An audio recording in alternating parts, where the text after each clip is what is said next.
Ce journal vous est offert par le FPI, Fonds de promotion de l'industrie, votre partenaire privilégié pour la réussite de vos projets.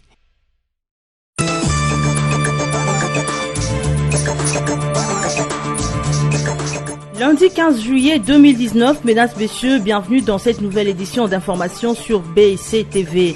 Les Francs communs pour le Congo a dévoilé le week-end dernier sa liste de candidats aux différents postes du bureau définitif du Sénat. Une cérémonie après laquelle Alexis Tambwe Mwamba a dévoilé sa mission première s'il est élu président du Sénat. Et puis Moïse Katumbi vient de regagner Lubumbashi après un bref séjour en Belgique. Un retour qui entre dans les cadres de préparatifs de la réunion du présidium de l'Amouka qui se tiendra dans la même ville du 24 au 26 juillet de la même année. Le virus Ebola poursuit son périple en RDC après Beni, Butembo et Bunia. C'est la ville de Goma qui vient d'enregistrer son premier cas. Plusieurs appels vers la population sont lancés pour observer les mesures d'hygiène. Bienvenue à tous dans ce journal.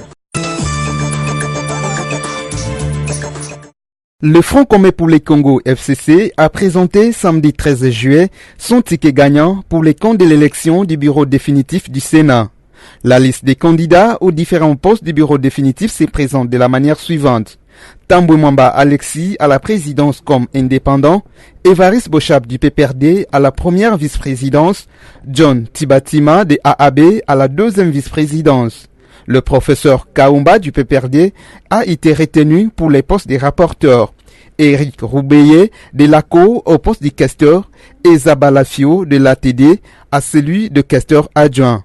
En ce qui concerne les postes des rapporteurs adjoints réservés à une femme, il sera comblé après concertation avec d'autres forces politiques, a indiqué Némi Moulania, coordonnateur du FCC. Présent à cette cérémonie, le candidat FCC au perchoir du Sénat, Alexis Tambwe Mwamba, a décliné sa mission au sein de la Chambre haute une fois élu.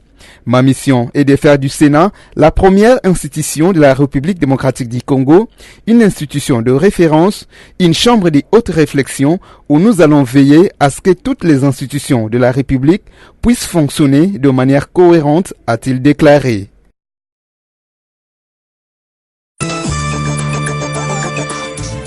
Tambwe Mwamba, c'est une valeur de la République. J'appelle tous les sénateurs à les voter. Cet appel est de l'honorable Joseph Kokonyangi qui estime que Alexis Tambwe Mwamba, ticket gagnant du Front commun pour les Congo au perchoir du Sénat, est un homme expérimenté depuis la Deuxième République.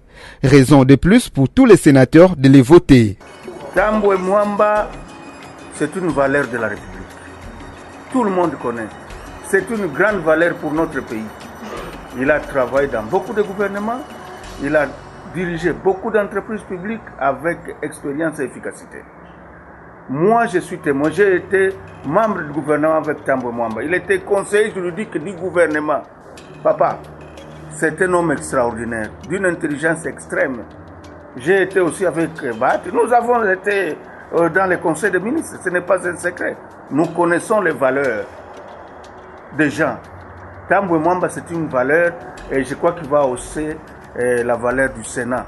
Il a dit qu'il va faire un effort pour maintenir le niveau de Kengo, mais ça, je crois que c'est l'élégance, mais je crois qu'il va essayer plus haut, parce que je connais Tambwe Mwamba. C'est Oscar, on l'appelait quoi? Oscar, à l'OFIDA. C'est Mobutu qui a nommé Tambwe Mwamba Oscar de PDG. C'est lui qui a mieux dirigé l'OFIDA ici. C'est le meilleur avocat ici que nous avons en République démocratique du Congo. Et donc, on a beaucoup de raisons pour que nos honorables sénateurs, les respectueux sénateurs, puissent porter leur choix sur l'honorable Alexis Tambwe Mwamba.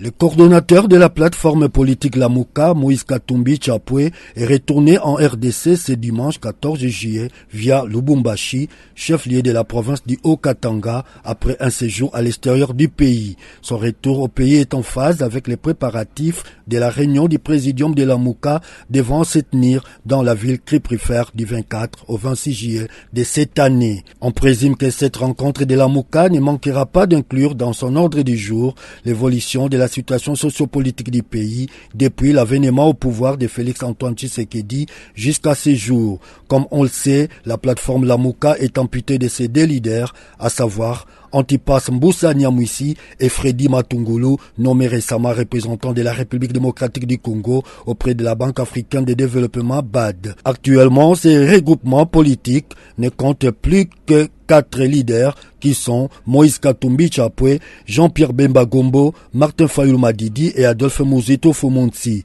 Initialement convoqué le 20 juillet, la rencontre est finalement renvoyée du 24 au 26 juillet de cette année en raison du déplacement d'un de ses leaders, en l'occurrence Martin Fayulu, à l'étranger pour des motifs purement familiaux.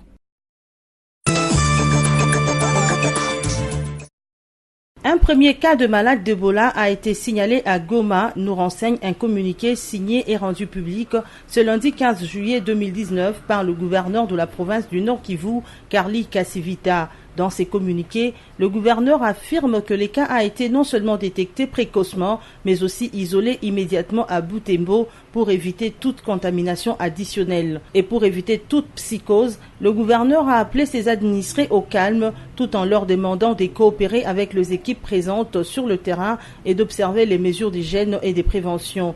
Il leur a en outre demandé de signaler tout cas suspect en rapport avec la maladie à virus d'Ebola. Ici est de signaler que le malade est un serviteur des dieux originaire du Sud Kivu. Théophile Mbayo Kifuntwe Mulopwe, ancien conseiller principal politique de Joseph Kabila Kabange, chef de l'État honoraire de la RDC, a prêté serment pour la deuxième fois, le serment pour confirmation de sa carrière d'avocat à Matadi dans le Congo central. Élevé dernièrement au rang d'ambassadeur par ordonnance présidentielle, Théophile Mbayo Kifuntwe Mulopwe est depuis 2 ans avocat près la cour d'appel de Matadi au Congo central où il exerce. En 2017, l'ancien conseiller principal politique de Joseph Kabila a prêté serment comme avocat pour un stage de 2 ans. Désormais, l'homme qui a toujours été discret aux côtés de Joseph Kabila s'est lancé dans cette carrière intellectuelle au service des causes de ses compatriotes. Le nouvel avocat près la cour d'appel de Matadi, Théophile Mbayo Mulopwe, s'est longtemps tu sous les thèses du chef de l'État honoraire sur la transformation de la mentalité de la population pour le renouvellement de la classe politique. Rappelons que depuis des années 90, Théophile Mbayo a travaillé dans plusieurs cabinets ministériels et a dirigé certains. Pendant 5 ans, en charge des questions des Grands Lacs, on l'a également vu dans toutes les délégations parties négocier à l'étranger la paix pour la République démocratique du Congo.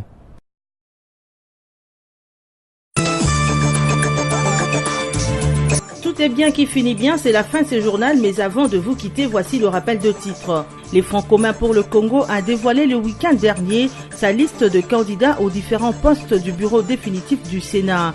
Une cérémonie après laquelle Alexis Tambwe Mwamba a dévoilé sa mission première s'il est élu président du Sénat. Et puis Moïse Katumbi vient de regagner Lubumbashi après un bref séjour en Belgique.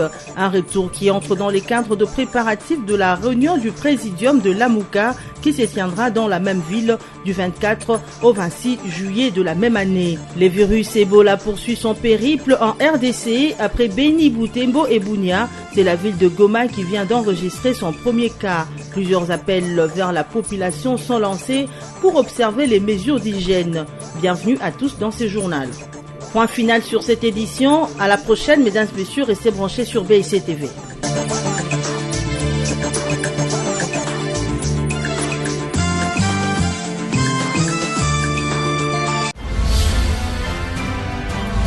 Ce journal vous a été offert par le FPI, Fonds des promotions de l'industrie, votre partenaire privilégié pour la réussite de vos projets.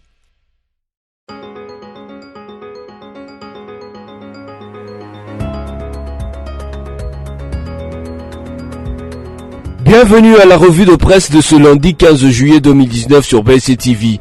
Commençons avec les sites d'actualité Congo Virtuel qui écrit FCC FDCA Bahati Lukobo dans le piège de sa supercherie.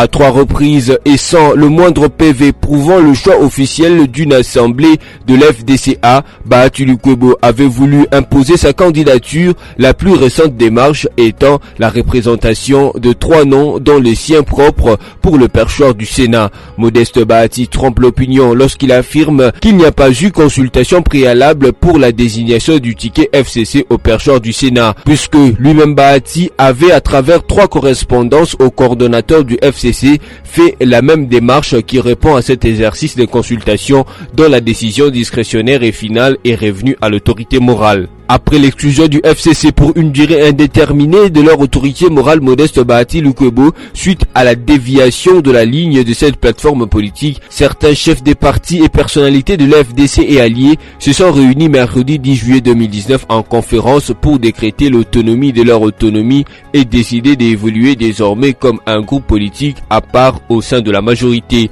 Poursuivons cette revue de presse avec Forum des As qui note en grand titre « Fort de son expertise et de sa longue expérience, Guy Luando Mboyo vise la questure ». Sans attendre la publication du calendrier du vote, les ambitions aux différents postes du futur bureau définitif du Sénat ont commencé à s'exprimer. Depuis le week-end dernier, l'opinion, c'est plus ou moins qui veut quoi. Progressivement, les prétendants se manifestent.